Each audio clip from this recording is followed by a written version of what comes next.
P.H. Satsangi. Professor Prem Saran Satsangi was born on 9th March 1937 at Varanasi, India. He obtained his BSc in Electrical Engineering from Banaras Hindu University in 1957, MS in Electrical Engineering from Michigan State University in 1961 under USA PCM scholarship, and PhD in Electrical Engineering from University of Waterloo in 1969 under Canadian Commonwealth Fellowship for his dissertation on a physical system theory modeling framework generalized for large-scale economic systems.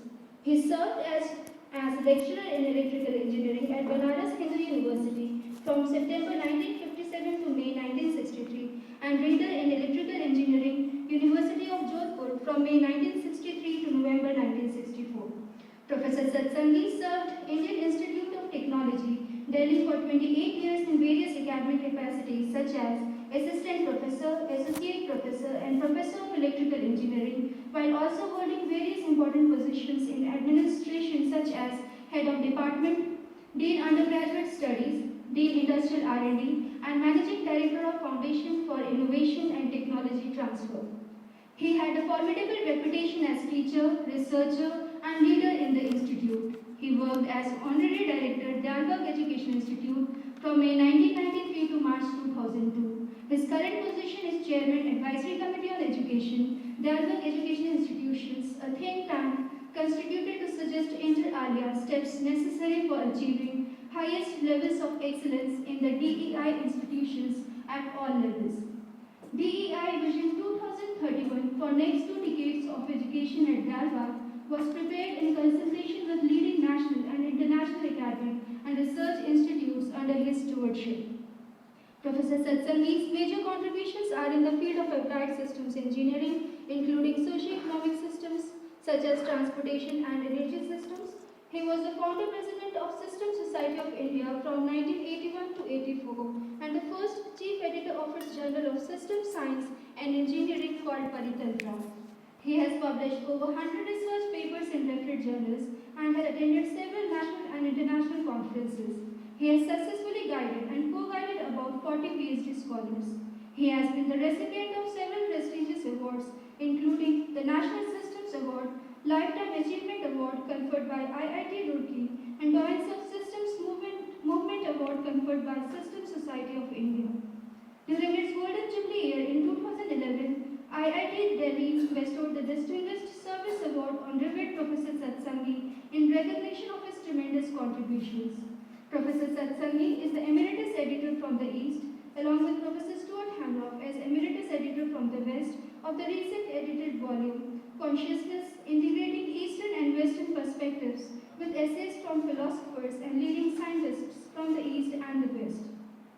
Professor Satsangi was acclaimed the spiritual leader, the 8th Sansan Guru of Radha Swami Faith, Dalbagh, on 18th May 2003 through consensus in a special general body meeting attended by about 25,000 representatives of the Radha Swami Faith, with the following estimated to be about 500,000. Professor Satsangi has also applied graph theoretic system modeling to quantum information systems. He is actively encouraging young researchers to make a foray into the interdisciplinary field of consciousness studies. Professor Satsangi is the Emeritus Chair from the East of the Integrated East-West Forum at TSC 2017. Standing thousands of miles away, I feel extremely humble and little in inviting the leading light in consciousness research, who is the last word in Eastern experiential meditation, to enlighten us with his vision talk. Revered Professor Satsangi, please.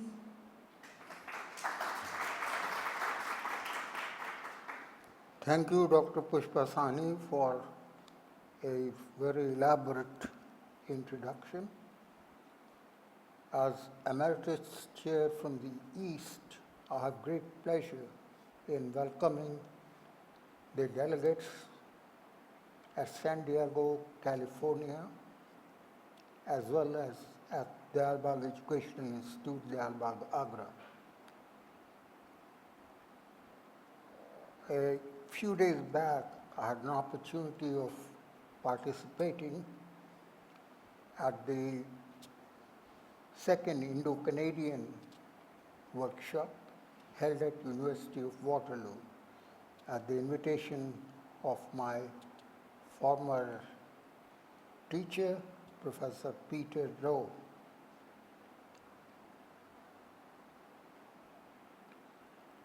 We subscribe very much to the world view as reported in Economist, that what we need to do is to program good ethics into artificial intelligence in our race for achieving super intelligent AI. We are at one with the sentiments expressed here by Jim Davies that given proper values and quality, one could avoid the disastrous consequences of superintelligent AI.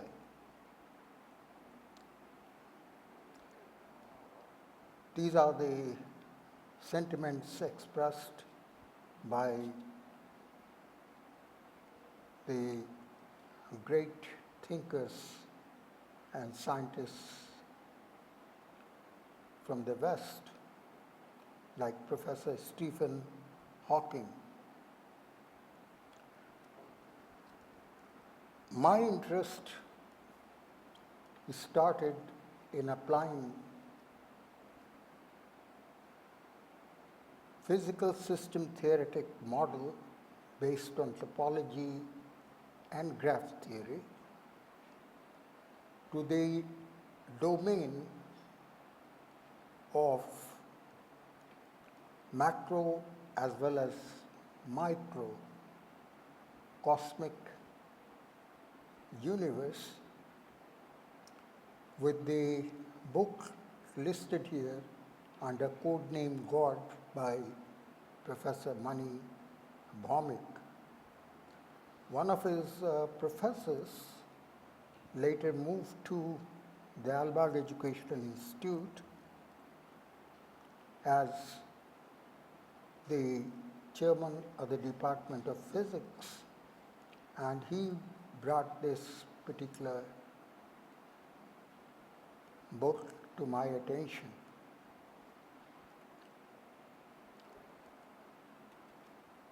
Let me trace the history of consciousness as narrated by the Eastern saints.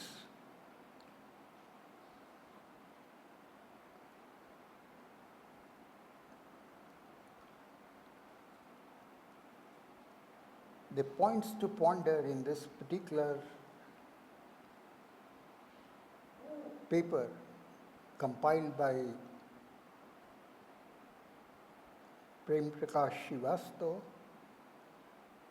from Power Finance Corporation is to refer to certain major events in the world history for integrating Eastern and Western thoughts.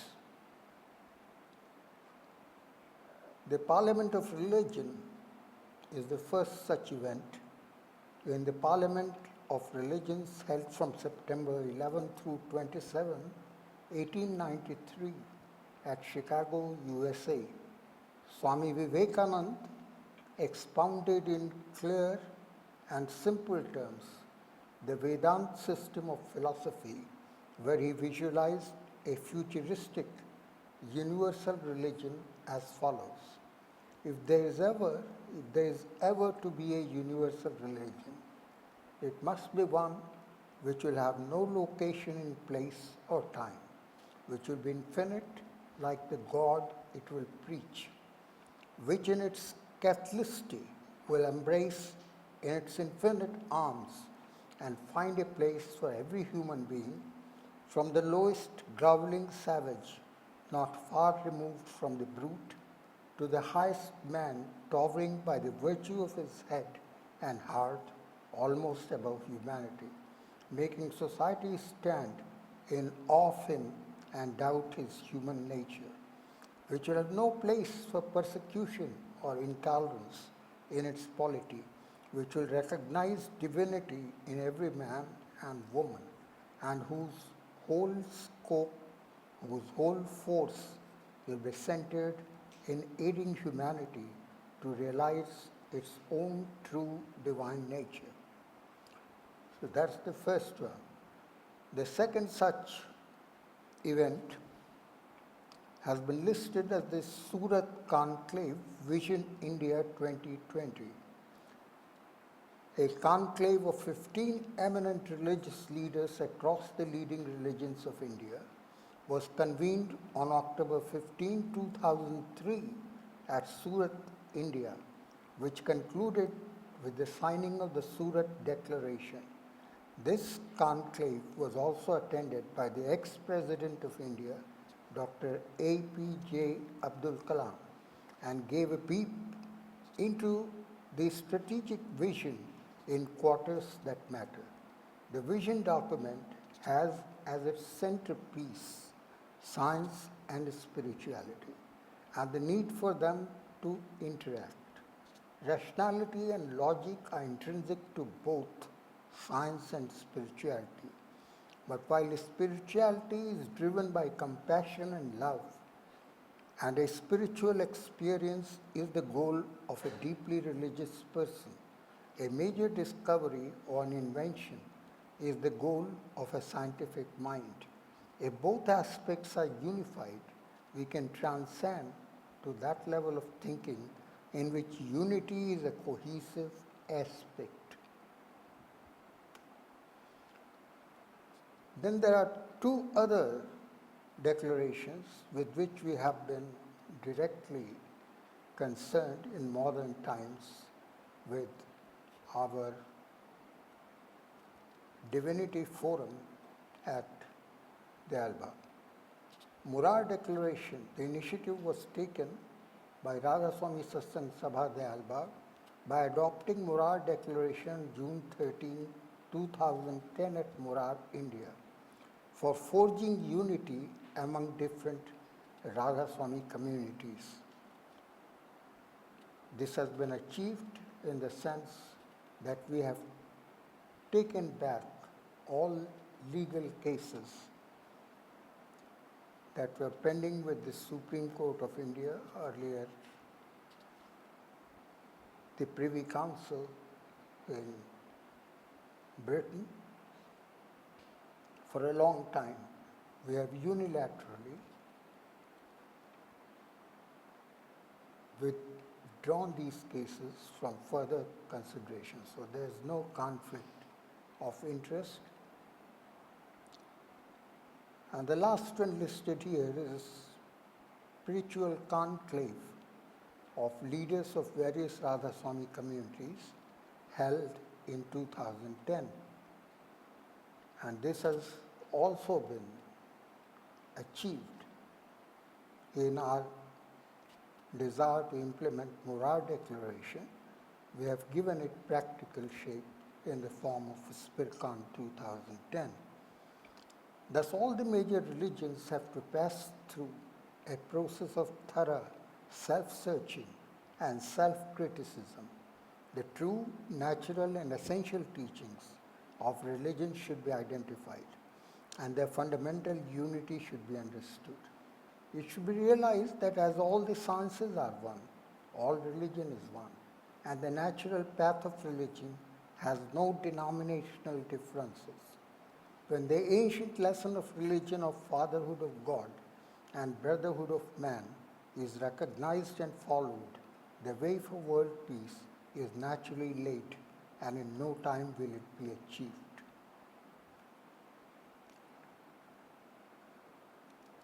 You see, I have been on the editorial board of the International Journal of General Systems, founded by the late Professor George Clare, who expired a few months back.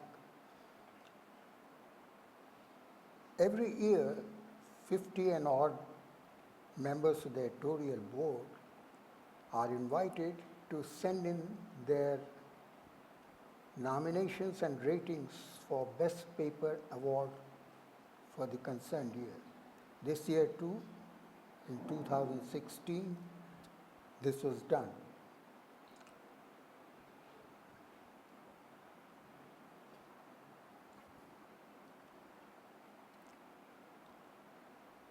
And like other editors, I also responded. However, it so happened that this year, our joint paper bearing the title of today's talk was adjudged by Taylor and Francis, the publishers, as the best paper of the year 2016. And in order to encourage its wider publicity, they made access to its electronic version free of cost for a couple of months and urged us to invite our friends and colleagues to avail of this option. Clearly, India had recently started setting up national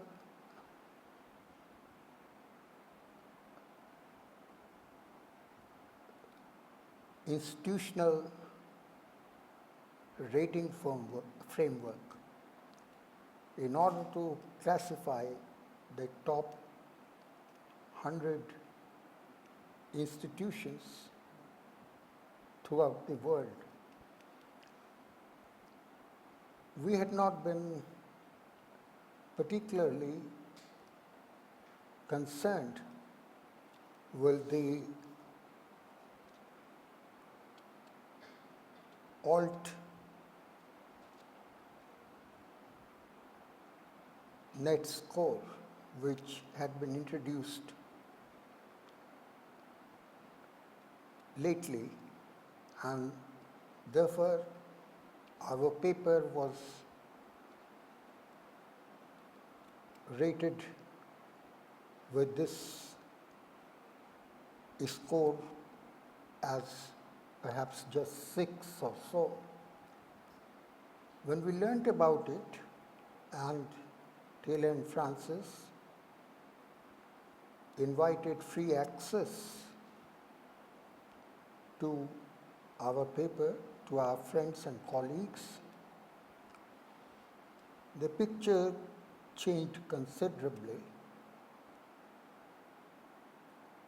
and our score rose very quickly to 1,466.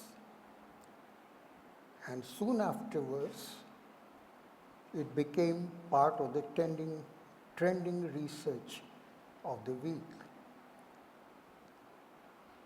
And it achieved 11,306 rating points, being at top of the trend in several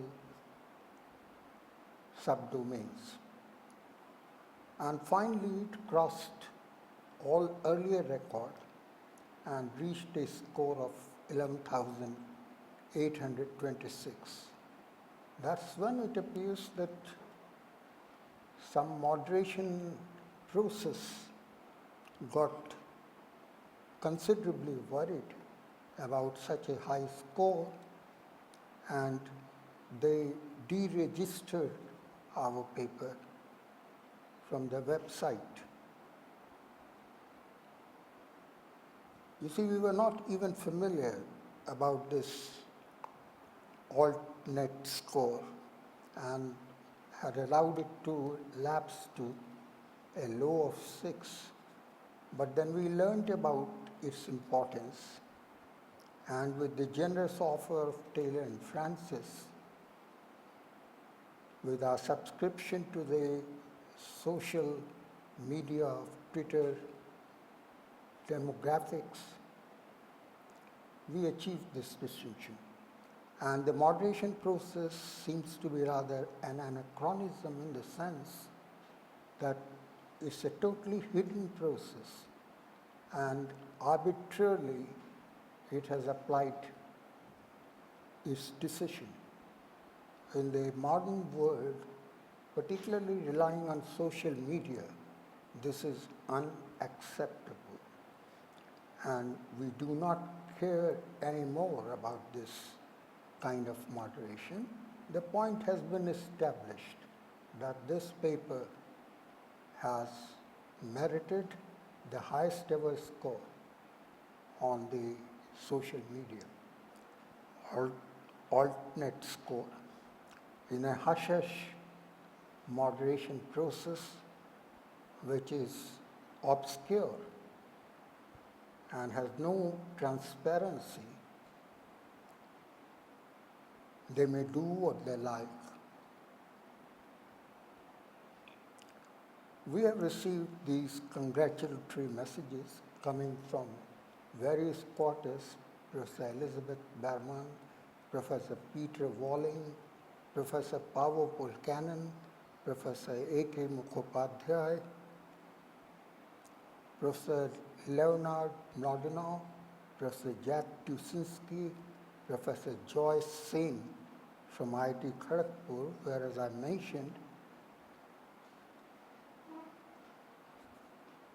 the famous book Codename God by Professor Mani Bhaumik had originated under the guidance of the professors there, notably Professor Rao, who later came to our institute as chair physics department.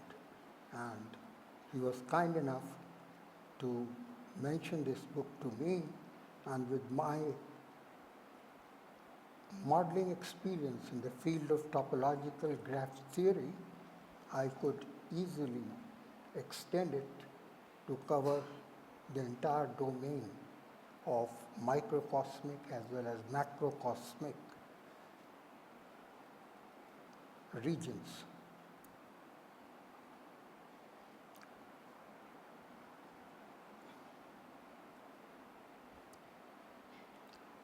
Here, I want to bring to your attention a blog post of January 3, 2008 from Professor Scott Aronson, who had visited us almost a decade back.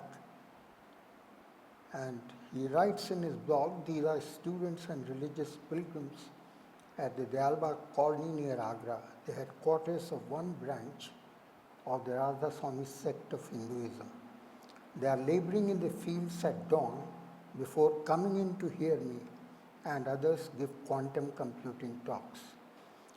I'm not making this up.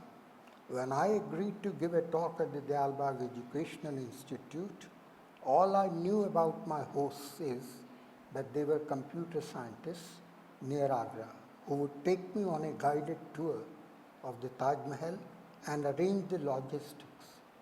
I had no idea that my hosts and their self-supporting agricultural commune of about 20,000 people, led by religious scholars fascinated by quantum computing theory, would turn out to be considerably more interesting than the Taj itself.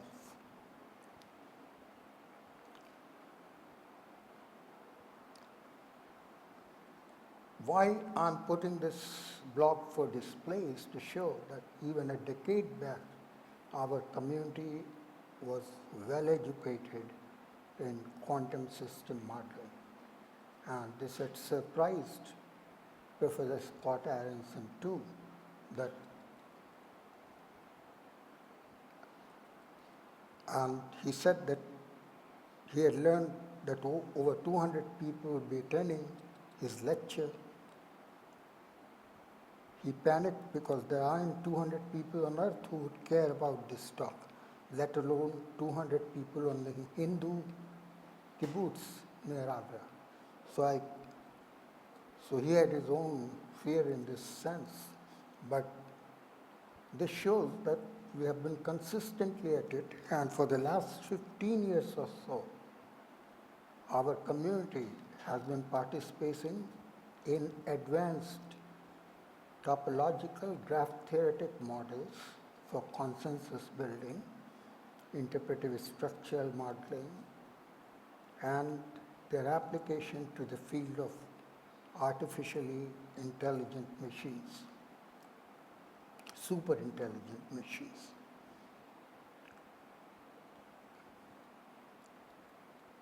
This is the vision paper which had appeared in 2010, Cosmology from the Twin Vantage Points of Radharswami Faith and System Science.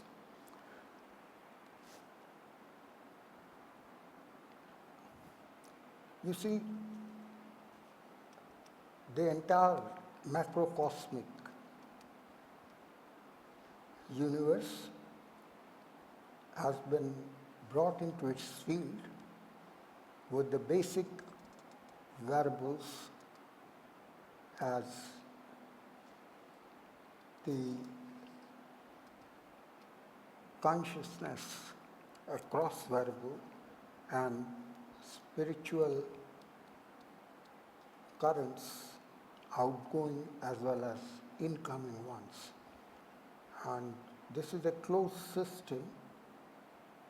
The macrocosmic system is a closed one. When it's applied to the microcosmic levels, it is a highly open system. In both cases, while the cross variable is simple to identify, the true variable presents some difficulty to others. The true variable is surrogated by probability parameters, but it really represents the entropy. We are not talking about the common entropy concepts, but we are talking about the special spiritual entropy, and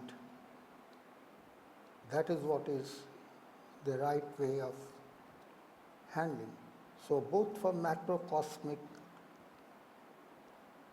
completely closed system as well as microcosmic highly open system, this applies.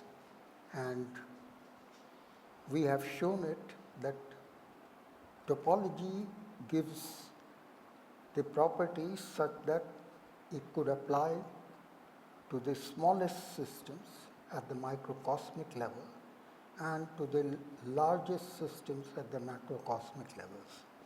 In terms of small ones, it would apply to infinitesimally small particles, whereas in terms of large ones, it could apply to largeness greater than 10 to the power 10 light years. So quantum mechanics, which was earlier supposed to apply only for the small dimensions, is equally applicable to the large distances. And this is the recent recognition that has been accorded to it, that John von Neumann entropy is the one which extends it for application both at macrocosmic and microcosmic levels. So this model had been presented, and here we use the contextual relationship applicable to interpretive structural modeling. We used principles like analytical hierarchical processing, the fuzzy analytical hierarchical processing particularly, as well as the interpretive structural model. They are based on directed graphs. We use an even more general framework of oriented graph rather than directed graph, and that has further advantages. Anyway, says that Yatha Param Satchidanand or Nirmal Chetan Desh, that is, just as we have in macrocosm of pure spiritual region, so are the things in the universe of mind which lies in the middle, and just as in the universe of mind, so also in the physical region, material region of this universe.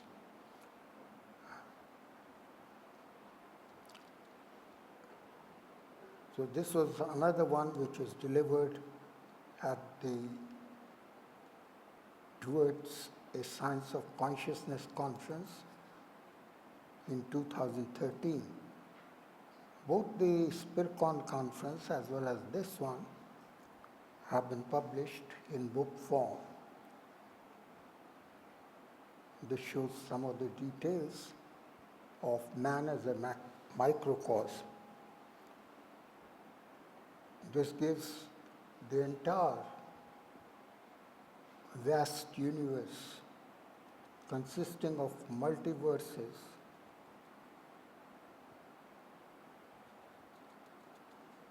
Typically, pure spiritual region is one universe.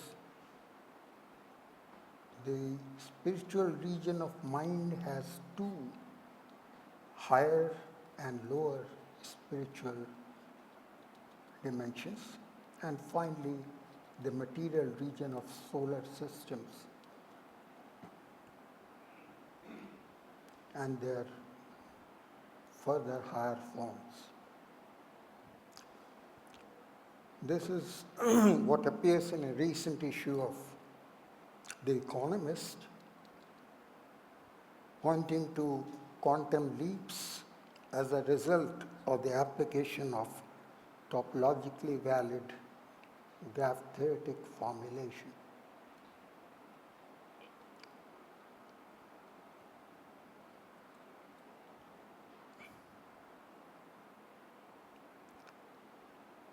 Now the paper proper carries some of the diagrams giving due recognition to what had been done by the computer scientists at University of Waterloo in their seminal paper. But they had stopped at qubit, that is only dimension 3, and ket 0, ket 1, ket 2. And these were visualized as phasors, and this visualization could be further extended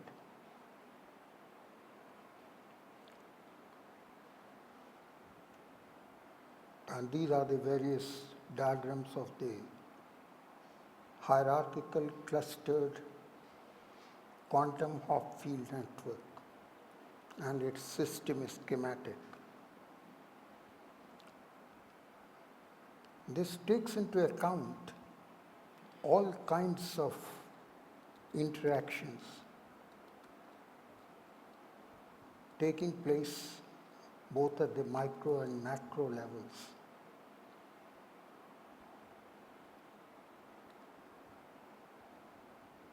Subject to the constraint applying to probability parameters.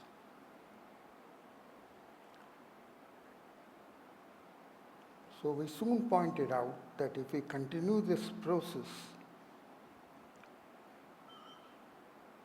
the logical framework would acquire infinite capability. This has been supported by various authors, scientific authors, physicists, and mathematicians, but they all get worried when they reach dimensions lower than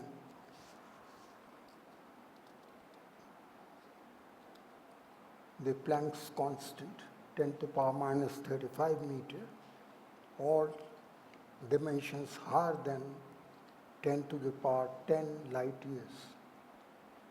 But these continue to apply, and that framework allows us to take into account the clusters admitting of relationship between tubulins of the same microtubule, pairs of microtubulins, qubits, in the same neuron, pairs of microtubulins belonging to different neurons, highly interconnected cortical areas, entanglement among cortical areas having few or no axonal connections. This has been estimated by Professor Wolf and colleagues. And we have been able to show these to be true in our case because of the use of topological graph theory, which permits the various regions to be stretched or twisted or crumpled or extended to any extent that we like, so on that they are not torn apart. And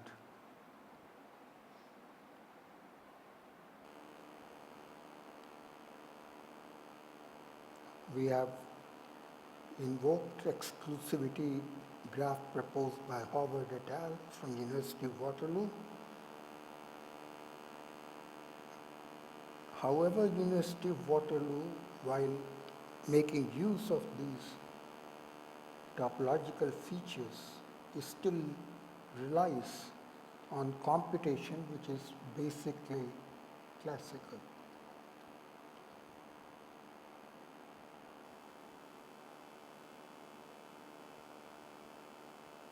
Our model conforms to the macro column functional units or the cortex, dividing the 100 billion neurons into these categories.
These are matters which have withstood the ultimate acid test of consciousness. In our hyper-transcendental meditation, these are matters of inner experience or human experience and could be taken into account through the methodology proposed by Price and Barrel a few years ago. So we have questionnaires which briefly respond to some of the experiences expected of participants, and on that basis we have been able to compile data which match the neuroenvironmental correlates as presented by Michael Triggs in his paper on modern technology and ancient wisdom. All these frequencies turn out to be dominant resonant frequencies, and these have been so identified by magnetoencephalogram with several sensors, as was available to us at Kalpakkam, Indira Gandhi atomic or nuclear plant.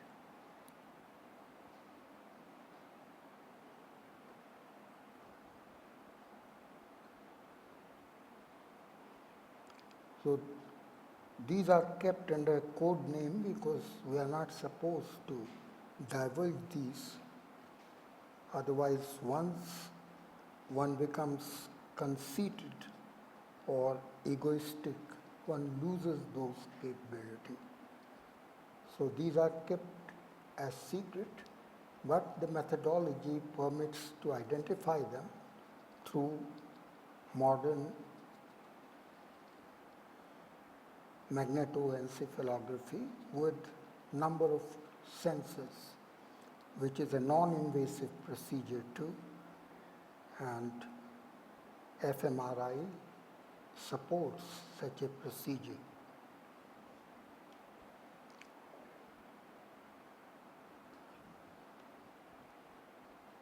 So these are under various code names that we have compiled. As a result, we are able to come up with this relationship with the most marvelous neural brain and its various centers. So in meditation, when one concentrates on these centers, one is able to hear loud and clear the kind of music which I had played a little earlier.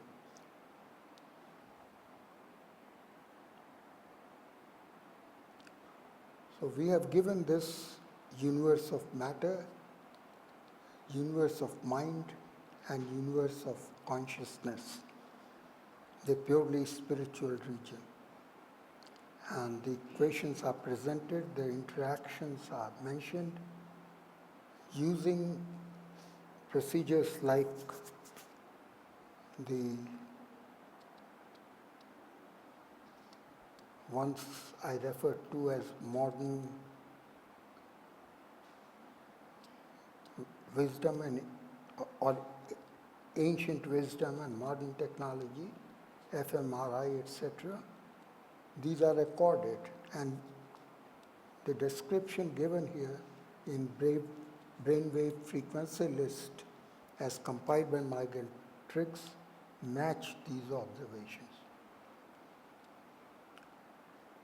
So these are the various descriptors for 126 hertz that we could identify as the highest frequency in our community.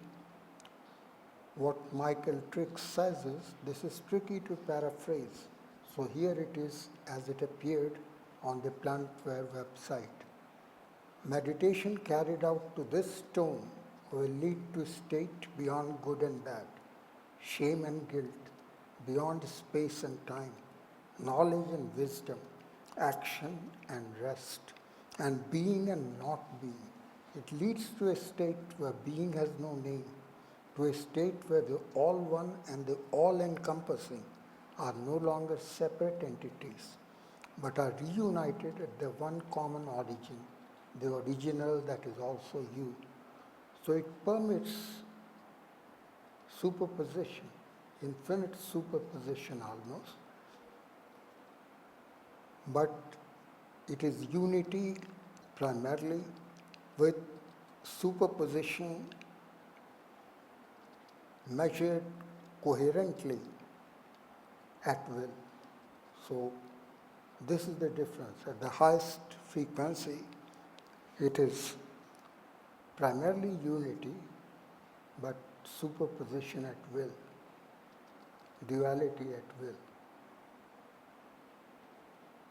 So this is the status, and they have compiled frequencies up to 10 to the power 16 hertz, but much of it is outside the range of hearing, and therefore we have no clue to their existence. But these frequencies do exist and are measured. But up to 126, these are frequencies which are audible, in the audible range within human being. So the power law of meditational consciousness, as given by Busacki in his Rhythms of the Brain, types of noise usually studied are white noise, 1 upon f to the power alpha with alpha equal to 0, constant power spectrum at one extreme, and at the other extreme of predictability but with low information content, that is alpha equal to 2, it is brown noise. And in between is the golden mean between white and brown noise. That is what we try to identify as pink noise or the power law curve. These are displayed here, and they follow characteristics similar to that of the cognitive or psychological law that comes to mind in connection with 1 by f to the power alpha nature of the cortical EEG-MEG of Weber and Fechner. The magnitude of a subjective sensation, a cognitive unit, increases proportionally to the logarithm of the stimulus intensity, a physical unit. We have found these fits to analytical, hierarchical processing with fuzziness. So fuzzy analytical hierarchical processing has given us these results, and they are plotted and conform to almost pink noise, that is sensation is equal to 4.3 intensity to the power minus 1.003. Minus 1 would have given the perfect pink noise, but this is very close to the pink noise, and this is the power law that we have obtained through fuzzy analytical hierarchical processing and the fMRI analysis. So that's the power law. It has acceptable root mean square error value. We draw inspiration from the recent work of a top-rated mathematician, Roger Penrose, also part of the efforts here at Arizona, San Diego, etc., He calls it fashionable to investigate mathematical aspects of topology, and then he talks about faith, and then he talks about fantasy. What he has to say is,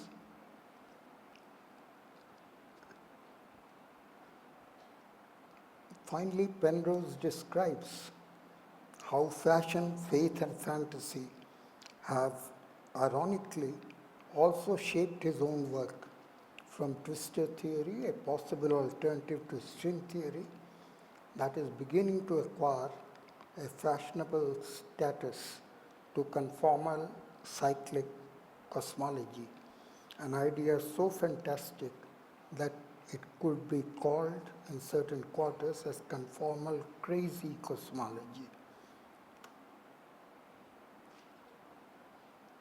Then Penrose goes on to say, the superphysical theory of the past can continue to be trusted to provide enormous precision, even when in certain circumstances they have become superseded by better theories that extend their precision or the range of their applicability. This was certainly the case when Newton's magnificent gravitational theory was superseded by Einstein's, or when Maxwell's beautiful electromagnetic theory of light became superseded by its quantized version, wherein the particulate aspects of light could be understood. In each case, the earlier theory would retain its trustworthiness, provided that its limitations are kept appropriately under firm consideration. But what about fantasy? Penrose himself says, surely this is the very opposite of what we should be striving for in science. Yet we shall be seeing that there are some key aspects to the nature of our actual universe that are so exceptionally odd, though not always fully recognized as such, that if we do not indulge in what may appear to be outrageous flights of fantasy, we shall have no chance at all of coming to terms with what may well be an extraordinary, fantastical seeming underlying truth. So that is the spirit in which these should be interpreted. At the moment, they will appear to be fantastical, but unless we pay some attention to them as mathematical constructs which lead to this truth, we might miss out on the truth for all time. So that is why we need to consider these and await such moments. The group at Waterloo has been trying to verify this through earlier technologies, classical technologies in computer science. But still, as mentioned by Penrose, those can be trusted to a certain extent, and they have been yielding their results. However, the quantum theory itself will provide the real framework for engaging in these almost fantastical or conjectural aspects.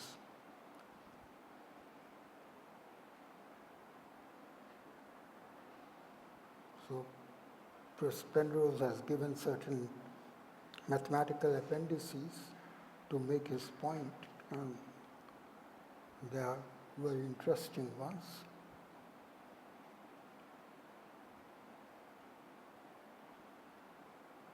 Tegmark earlier had made such attempts. He has quoted Richard Feynman, William Shakespeare,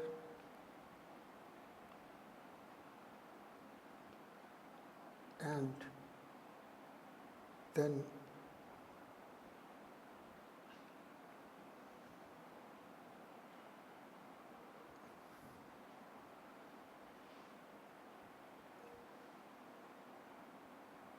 So this is the conclusion he comes to, that the very fabric of our physical world, space itself, could be a purely mathematical object in the sense that its only intrinsic properties are mathematical properties as predicted by topological graph theory.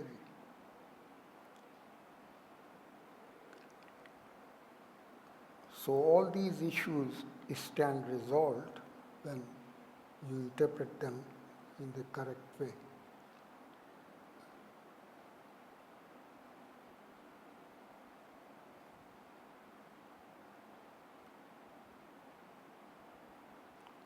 So this presents the various stages of the mathematical structure emerging about the reality.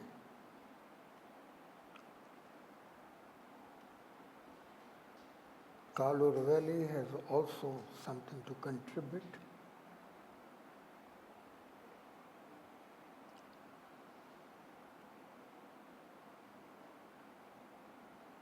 His table here, the last one, that Newtonian mechanics had been concerned with the space, time, and particles. Faraday-Maxwell field equations have been concerned with fields and particles taken together, space-time taken together. Einstein's special theory of relativity would permit space-time, fields, and particles, and the general theory of relativity, fields and particles only. This is how the graph theory works.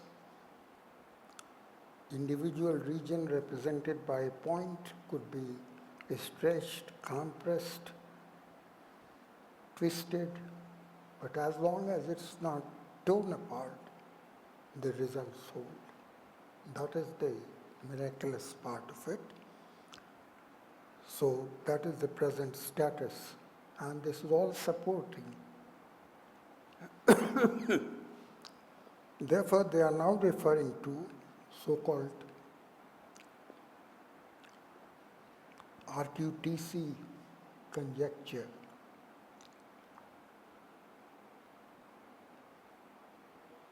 This is speculative in the end, but first, second, and third are verified ones.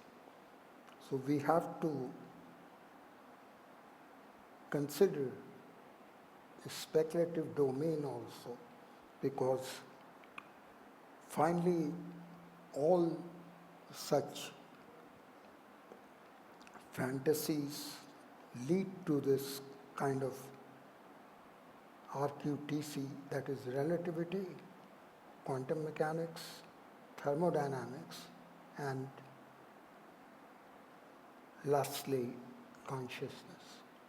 Consciousness is the subjective aspect or speculative aspect related to wave function collapse, Bohr mechanics, multiverses, infinite multiverses, string theory, wormholes, information is fundamental, quantum influences on consciousness. So ultra information and the RQTC conjecture is about the present status. So one might call it speculative at the moment, but one should not disregard it and pursue it. Mathematically, it stands to reason to expect such infinitesimally small particles on one hand and such vastly long distances on the other hand.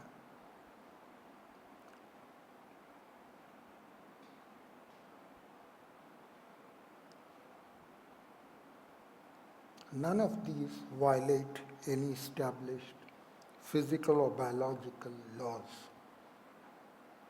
although we don't have physical instrumentation to record them, because they are phenomena which would subject the material instrumentation to unbearable heat within nuclear reactors such as sun or higher powered solar systems.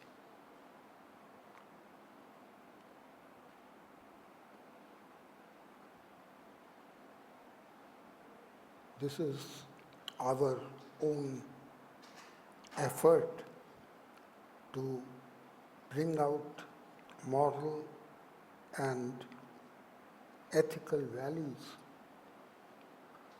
and highlight them so that any such super intelligent AI will be governed by such basic values and will therefore not be detrimental. So values and quality are the key for better worldliness advocated by DEI, and that better worldliness is based on evolutionary principle, and we believe that we could have leaders based on their selfless service to humanity as judged from moral and abstract values. So that is the one at which I close. And this truism that a theory of consciousness can then help build a theory of everything. Thank you.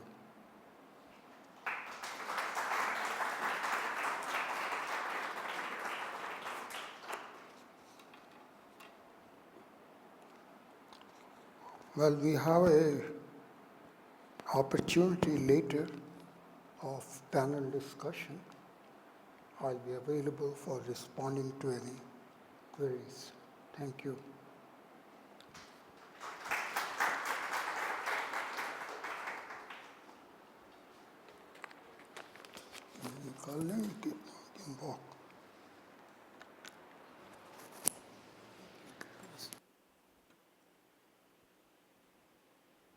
All of us experience an almost enlightened consciousness by listening to the golden words in the vision talk. We now move on to the plenary talk by Dr. Bani Dalvi.